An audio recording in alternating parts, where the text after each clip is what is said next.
Hello, everyone. I'd like to introduce our final speaker for today. This is Edward Heisler. He's going to be on the U.S. should end the ban on NASA working in China, or with China. Okay.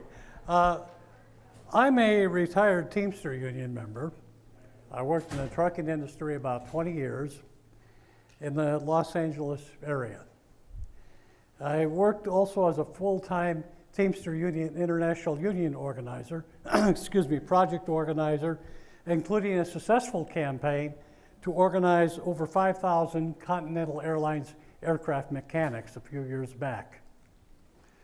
Now, I'm a Teamster, but have nothing to do with the mob. And if you disagree with me, I'm not going to break your legs, plus I'm too old for that. So I also represented railroad workers in the United Transportation Union back in the Chicago area some years ago. Almost a half a century ago now, the Apollo program sent astronauts to the moon. That was our first giant step into space.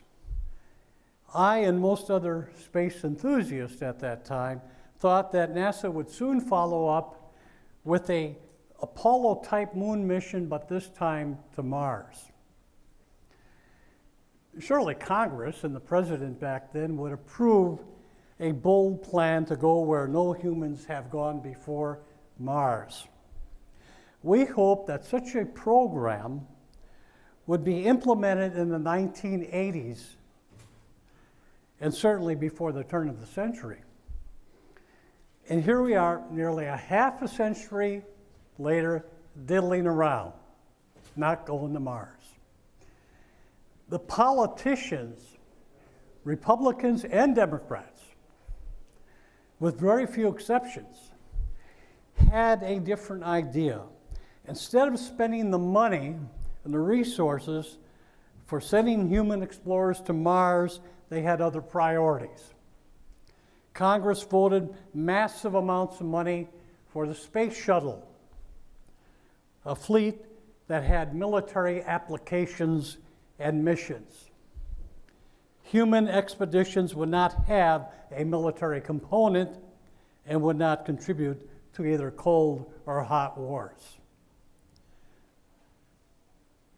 Later, NASA adopted a $100 billion program, a project that further postponed the human exploration of Mars, and that was the International Space Station, of course. It's not really an International Space Station. It isn't. That's a lie. Because one major spacefaring nation, China, is not permitted to use, even visit, the International Space Station. In 2011, a Congressman, Frank Wolf from Texas, in fact, sponsored legislation that prohibited NASA from collaborating with the Chinese National Space Agency and scientists in any manner. It even prohibited Chinese scientists from visiting, and talking to our scientists at any NASA facilities. So Congress passed the Chinese exclusion ban, but I can't tell you what the vote is, or what the vote was. That's because there was no up and down vote on that ban.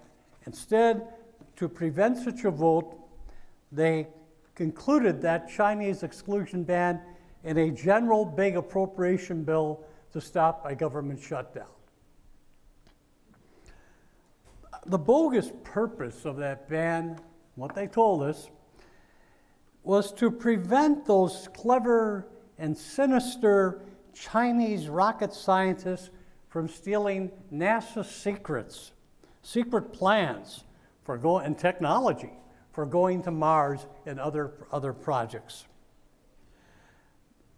The NASA's plans are so top secret about going to Mars and other projects that even the NASA administrator and scientists are unaware of it. But they were going to steal it anyway, that information. Then we had another far right-wing congressional committee congressional report, accused the Chinese of setting up a vast network of Chinese spies here in America. They're all over. To steal our U.S. nuclear bomb secrets. I guess they didn't know that China had their first nuclear bomb back in 1961, and a hydrogen bomb soon after that. So there's no secrets to be stolen. They know all about that. To fan the flames of this xenophobic hysteria against China, Chinese, this Congressman Wolf compared the Chinese government, not a democratic government, but he compared the Chinese government to that of Hitler's Nazi Germany, declaring with a straight face that China is the evil empire. Apparently worse than the Board Collective. In 2014, Congressman Wolf declared, "We need bold, visionary thinking to infuse NASA with a determination and goals that will capture the interest and imagination of the American people. We need a mission," he said, "that will push the limit." Sounds good. Must be a plan to go to Mars, right? No, he continued by saying, "I still believe that our future in space lies in President Kennedy's call to go to the moon." Been there, done that, a long time ago, nearly half a century ago. Later, he sponsored legislation, this Wolf, that would make going back to the moon a priority over any human Mars mission. So what is NASA's real timetable? What's their timetable for going to Mars, sending human explorers to Mars? What is it? The sad fact is NASA does not have one. In fact, beyond the Mars rover launch in 2020, nothing is being budgeted, as far as I know, for any type of Mars exploration with real hardware, a real plan, with a real timetable. They plan on sending this rover to Mars in 2020, and it's a really good rover that's going to take samples of Martian soil and put them in containers to be picked up later and brought back to Earth. The only problem is they don't have a budget for a return mission. They're trying to decide, should we spend money for the Europa lander, or should we spend money instead for a sample return mission from Mars? And the Deep Space Gateway, well, we kind of know about that now. Orbiting the moon, to use it as a testing ground to see how people can deal with weightlessness and stuff like that. And after they planned, they would like to send these astronauts to orbit the moon again and again and again, thousands of times in 2027. I'm sure they'll be able to take some very nice black and white pictures of the moon, the lifeless gray moon and its boring craters, thousands of them. But Mr. Williams explained that spending a year in orbit around the moon will give them enough knowledge on long-term weightlessness so that we could send this thing, he actually calls it a thing, so we could send this thing that's orbiting around the moon on a 1,000-day mission to go around Mars and come back, without landing, of course. Well, this space thing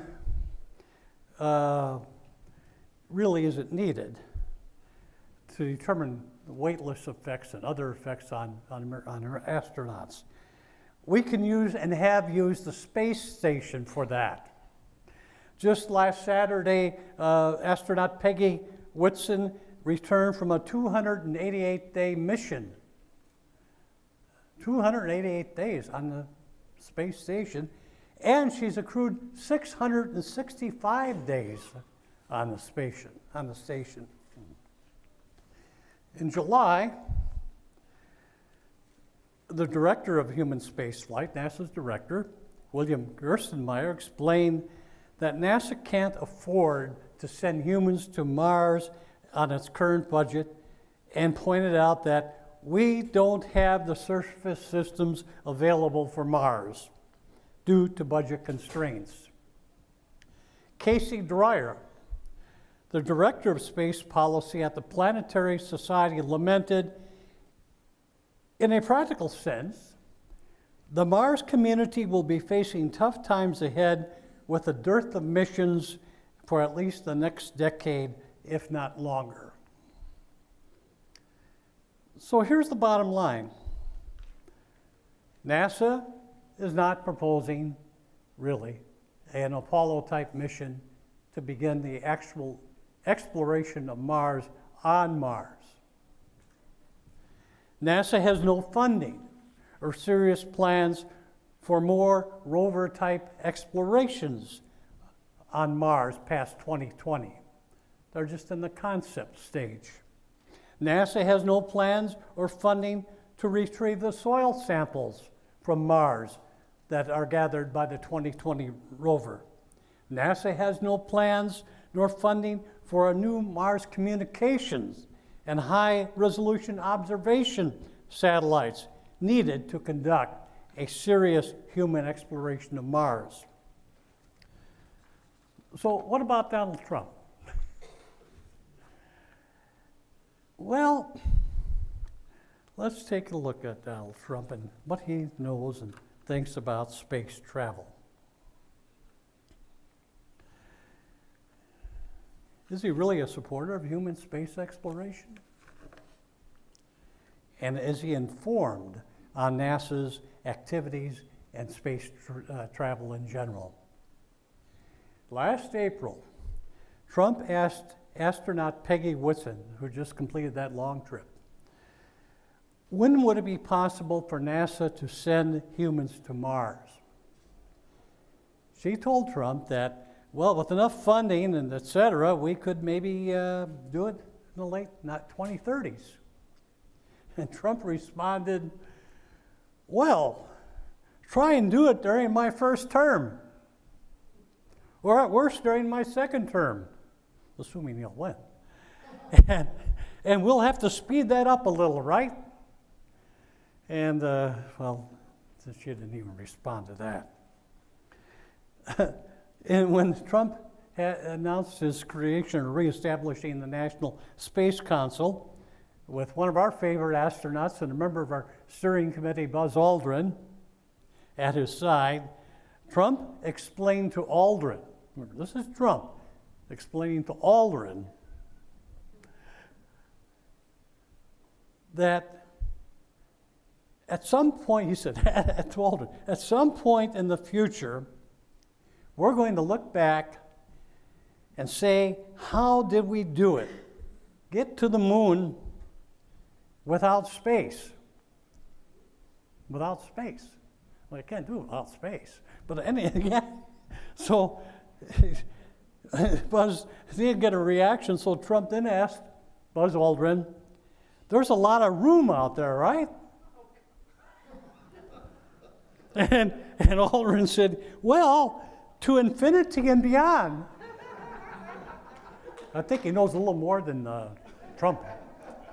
Trump then, working his brain in overtime, Trump then took that conversation up to the next scientific level, declaring, exact quote, this is infinity here. It could be infinity. We don't really know, but it could be. It has to be something, but it could be infinity, right? Yes, Mr. President, infinity is a word. That he maybe would understand. But I think to kind of cap it off here, in recognition of Donald Trump's understanding of and appreciation of scientific endeavors, an important organization involved in the study of our planet, granted Trump honorary membership in their society. It wasn't us. John Davis, the secretary of that society, announced publicly, universities have a history of granting honorary degrees to men of great significance. Therefore, I'm suggesting that this society make Donald J. Trump a lifetime honorary member of the Zedetic Council of the Flat Earth Society. In response, a member of the Flat Earth Society on their discussion board wrote, "I totally agree. I think that Trump has the qualifications needed to be a flatty." And another flat earther chimed in, "Perhaps someone should propose a flat earth curriculum at Trump University." Indeed, and $100,000 you can get in on that thing. If NASA has any hopes of sending American astronauts to Mars, Congress will need to end the ban on NASA collaborating with the Chinese Space Agency and their scientists. There's now, it seems to be, I think, pretty much general agreement within the space science community on ending this ban. China currently has space cooperation agreements with 29 different nations. The United States is not one of them. In June, the National Research Council released a report titled Pathways to Exploration, Rationales and Approaches for a U.S. Program of Human Space Exploration. They were critical of that ban, saying, "This policy denies the U.S. partnership with a nation that will probably be capable of making truly significant contributions to international collaborative missions." The report also recommended that NASA turn its focus on sending human missions to Mars, and cautioned that goal could not be accomplished without extensive international cooperation. An editorial in the Chinese newspaper, the May 3rd issue of the South China Morning Post, called for U.S. and China cooperation on space exploration. The chief designer of China's space program called upon NASA to participate in the building of a space station they plan to construct beginning in 2022. They want NASA to help and participate as partners.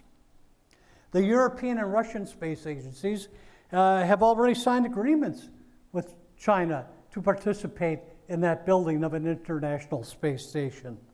And the former NASA administrator, Charles Bolden, has called for U.S. collaboration with China and other nations in order to get humans on Mars and to build that space station.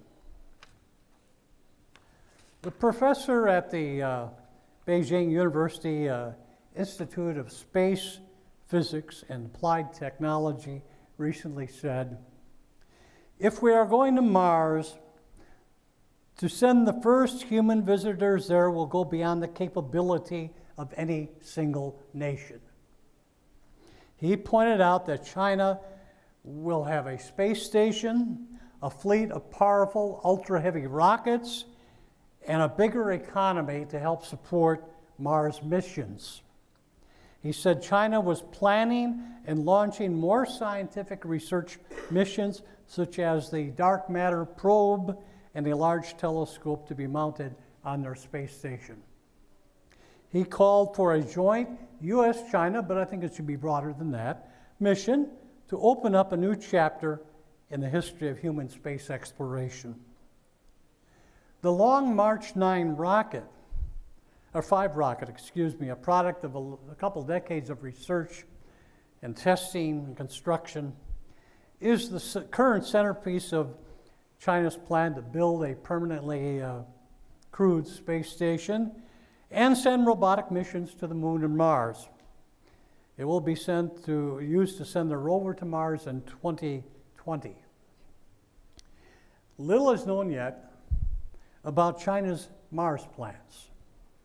However, if their sample return mission this year to the moon is successful, they certainly must be considering a Mars sample return mission based on that experience, using the new heavy lift rocket. So where does that leave us? Where does that leave us? Any chance we as Americans can send astronauts to the moon and not be left in the dust? I think so. I'm optimistic on that score. We have to, I think, look at space travel more from the perspective presented in the Star Trek TV series than Star Wars. The journey to Mars is going to be a totally a global effort by our species and cooperation between private businesses and nation states to accomplish that.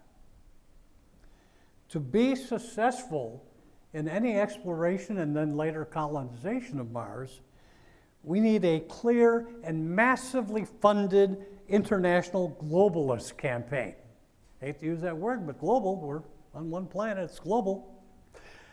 It must be an all-out campaign utilizing the best international teams of scientists of all races, men and women, gathered from all over the planet to go to Mars. Their objective will be to understand the history of Mars and to answer the key question: did life once emerge on a warm and wet Mars, and does it still exist in some form? Richer nations, I think, like the United States, Russia, China, Germany, others, should contribute the lion's share together of the hundreds of billions of dollars that would be required to fund such an exploration. Of course, private businesses we want to participate in the effort, like SpaceX, and they would be encouraged and welcome to help produce the hardware needed to get to Mars and its moons and to explore them. No Russian oligarch, or entrepreneur as we prefer to call him here, no Russian oligarch or entrepreneur should think that they can claim Mars or parts of Mars as their personal property, which they can use and exploit in any manner they please, free of rules and regulations, in order to personally enrich themselves. That's not what the exploration of Mars is about. It's scientific. And Mars should not be turned into a political pawn to satisfy the imperial interests and warlike actions of any nation state. We don't have room for that kind of nonsense and foolishness. That's not explorers. More people than ever before on our planet, than ever before, want to explore our solar system and beyond. More people now than ever want to explore Mars as our most immediate destination, and people want to do that soon, not 40 or 50 years from now. And I think we got an inkling of that during the recent solar eclipse. Millions of people were absolutely fixated on that eclipse and amazed. Traveled big distances to see it. And if you weren't in, I was in the 92% coverage area. If you weren't there, you watched it wherever you were at. One person, Kevin Brock, thought her husband's enthusiasm for the eclipse was way out of line, too much, just the moon crossing the sun. And she exclaimed, "One of the most incredible things I ever saw. It made me cry, and my children cheered." Blanche Cook, 78 years old. There's something so fabulous about the cosmic magic bringing us all together. Benjamin Weiser observed, "It's a good time to be alive." Can you imagine what 24/7 high-definition coverage to billions of humans covering live our exploration of Mars, our first landing, our first footsteps, our first studies, investigations, what that will have, what that will do. Incredible audience in high def. They're better. Now, I don't think we're going to permit in our nation or anywhere really in the world any anti-science reactionaries to stand in the way of our building an international effort to become a spacefaring species. We're going to do that. And once that human exploration of our solar system and other nearby planetary systems, star systems, really get well underway, I believe something really fantastic, incredible, is going to happen.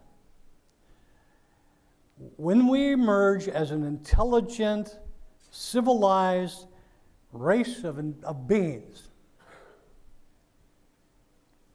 I think we're going to make first contact.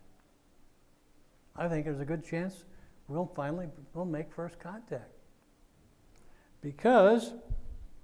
And when that happens, we'll find out about the incredible diversity that exists among thousands of advanced civilized species that live among the stars just in our little tiny section of this incredibly huge galaxy with a couple 100 billion stars.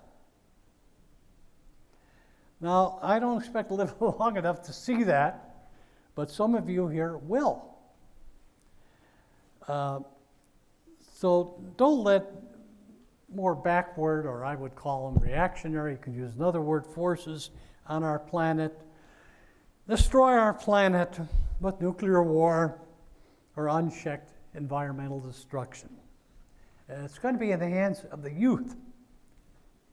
And you'll do better than us. That's it. Comments, questions, criticisms? What do you think is the real reason why Congress excluded working with China? What's the real reason? I think it's just a backward idea. I think it's because it's like they're trying to reignite the 50s, 60s Cold War, okay? And they really are not. It's funny, some people still call it communist China or red China. And I never heard of a so-called communist country and communist government that promotes capitalism, because China's become a thriving capitalist country, economy, just like Vietnam. So they don't like the competition. They're worried that China may, like the U.S. pretty much ran the 19th century. It was our century that China may play that kind of role in the 21st century. They don't like the competition. They don't like all of the government regulation in China. Businesses don't like government rules and regulations, and you have a lot of them in China, a lot of them, including restrictions and controls over foreign investment. They don't like that. But it seems to be working out in terms of the development of their overall economy. So I think a lot of it's back to the old Cold War. I remember during the Vietnam War, I was opposed to it, and so were a lot of soldiers, GIs, and I knew some. We were told during that war that, and it was a big lie, that what we had to do was stop these commies of Viet Cong from northern Vietnam from taking over South Vietnam, because their intention was to overthrow capitalism in South Vietnam, the Philippines, Thailand, Laos, all over. They might be knocking on our door in scale. Now, when the U.S. troops were withdrawn, what happened was capitalism was brought into capitalism. They didn't destroy capitalism, they brought it into Vietnam and trade. And you've got GIs now from the Vietnam War going there and meeting GIs that they were, Vietnamese GIs that were fighting 30, 40 years ago, and they're getting along just fine. So I think it's going back to the Cold War. They like the good old days, some of them. Sir. I was wondering if there's any congressperson who's sponsoring legislation to rescind the ban. You know, I don't know of any. There should be, and there might be, but I couldn't find any on the internet. Maybe someone else can find something on the internet or some other source. I don't know. But if there is legislation, it won't be brought now to the floor of this House of Representatives for a vote, or in the Senate. It just won't. It doesn't have the votes. I wish that were true, and at some point there will have to be pressure from, if we agree on ending that ban, from the Mars Society, the Planetary Society, other space enthusiasts and organizations, and scientists, and regular people. Hey, and at some point, maybe the actual progress that China makes, assuming they make progress in their space exploration, including the space station, they might say, well, maybe we ought to reverse course on this and improve it. We'll see. But I wish I knew of something going on in that direction right now. I don't. I have a comment. Sure. Was part of the reason that the China ban was it happened was because the Chinese space agency was directly under control of the People's Liberation Army? Well, we could say that now the Trump is under the control of military generals. So, well, the People's Liberation Army does a lot of things. Do they have military applications like NASA? Yes, they do. But what's the point? We wouldn't be meeting with members, generals in the People's Liberation Army. We'd be meeting with actual scientists who are working on actual scientific exploration, non-military exploration of Mars, its moons, the moon, etc. So, the People's Liberation Army has a lot of authority and has had in China because they played a big role in the revolution way back when. Yeah, sir. It does seem somewhat nonsensical that we seem to have a governmental history of doing things that are somewhat nonsensical. Like you could still travel to North Korea not too long ago, the most Yeah. progressive communist regime on the planet. But for 50 years, you couldn't go to Cuba because they were horrible communists. Yeah. Now, I agree that China, its economy is about as communist as North Korea is democratic. Yeah. It is the Democratic Republic of North Korea, by the way. But not too democratic. But not very democratic. Official title. But I think they were afraid of technology being stolen or used for missiles, but China has plenty of technology that is purchased from the Russians, who we buy engines from and work with on the International Space Station. So it is rather strange. I agree. I think they're trying to ignite the new to develop a new enemy. And also, I wouldn't be surprised if there's a kind of a right wing within China and the government bureaucracy and the Communist Party that's saying, oh no, we shouldn't be working with U.S. NASA because they might try and steal some of our secrets on going to Mars and stuff. Kennedy offered to allow the Soviets to come with us to the moon. He actually Yeah, proposed that. that's right. They did not want to. I bet they wish they could do that, a do-over. The N1 looks like a good idea. Okay, anybody else have a comment, disagreement? That's fine. I just have a comment regarding China. It's not just the ban from NASA, but the Right. relations with China have really been hurting the United States because the ITAR regulations say we can't, no technology can go into satellites that are launched by Chinese launchers, and it's really hurting the U.S. industry, and it's just not effective, in accomplishing anything. Okay, I got to make one final comment. This is on the new proposed NASA administrator. I think I have a little disagreement with our president, not Trump, our president of the Space Society on that. I know that he's hoping that maybe this new NASA administrator, if he's approved, might actually do some good things, especially in terms of spending money and developing a program for going to Mars. I'm very skeptical based upon his record, although it's hard to find his record because he recently deleted all of his Facebook, Twitter, and YouTube posts. And this is before Congress questions him about his ideas.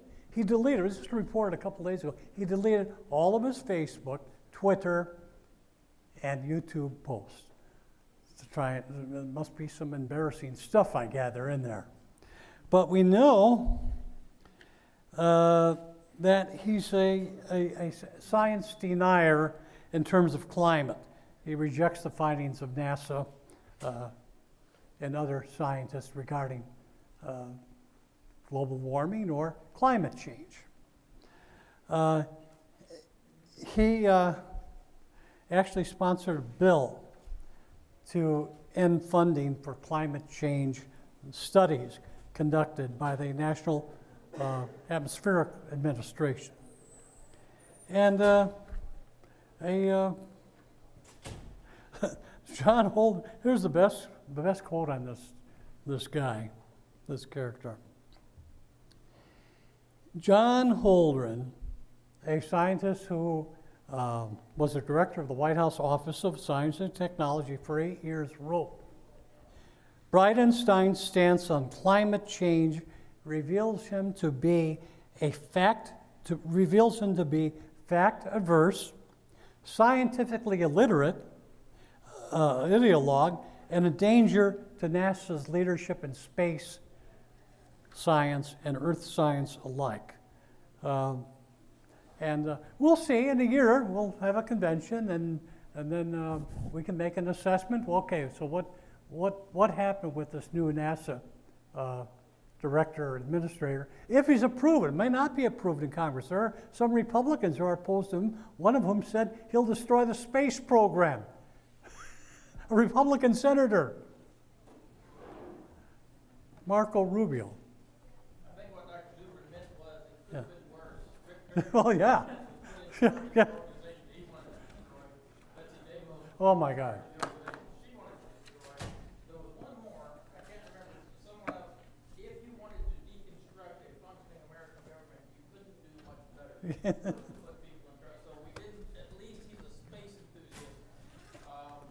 So it could have been worse, I think Dr. Zuber said. Well, it could have been. I'm sure he's not saying I wish he would have presented it that way. It could be worse. It could have been worse. Yeah, he might have picked, the guy in charge of housing to run the NASA.